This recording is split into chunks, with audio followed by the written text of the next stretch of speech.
呢個科莫湖呢，就係喺北意大利接壤呢個瑞士邊境嘅。咁啊，意大利第三大湖，146平方公里。當然啦，遊覽科莫湖，你除咗坐吊車，當然可以坐遊輪啦。Oh my god！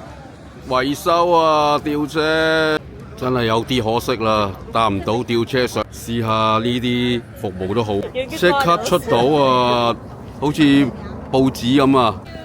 最誇張咧就係價錢係樂意捐助，幾多錢都得喎。梗係打下卡先啦。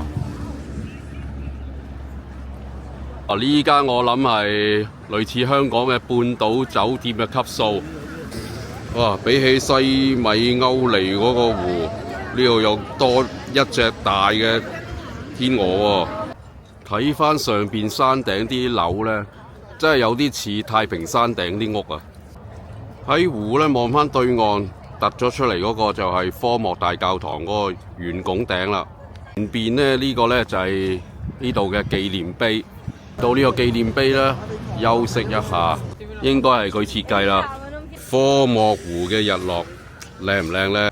哇！發明電池個意大利物理學家，我哋嗰啲電池個單位啊，幾多瓦嘅就係出生喺科莫啦。呢座 building 嘅可以入去參觀，不過要俾6蚊歐羅。哇！打側望又唔錯喎。呢個紀念碑呢，寫住1915至1918，莫非係第一次世界大戰嗰個紀念碑？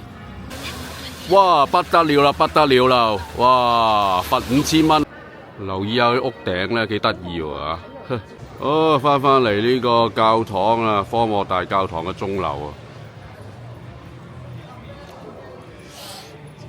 哇！都幾建築都唔簡單啊！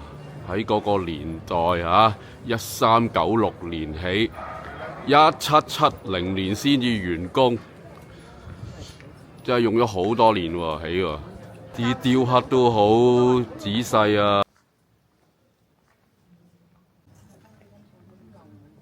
竟然俾我哋入到去唔使錢，真係好靚啊！啲雕刻、雕塑。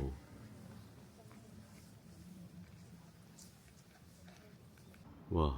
有呢個介紹，因為黑咪掹啊，睇唔清楚啊。由底至頂影俾你睇啊！哇！真係意大利每度地方嘅天主教座堂，佢個真係設計真係唔簡單。係咪似曾相識呢？喺意大利經常見到呢啲圖畫。咦？神父喎，唔知做咩呢？告解喎。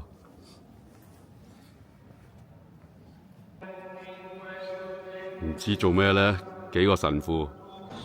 留意呢個科莫主教座堂呢嘅周圍環境係非常之熱鬧嘅，鋪頭林立，仲有呢個酒吧就喺隔離。有冇留意啊？呢度呢，有啲建築有啲唔同啊，啲料都唔同啊。以前係市政廳嚟㗎，而家都係教堂部分啦。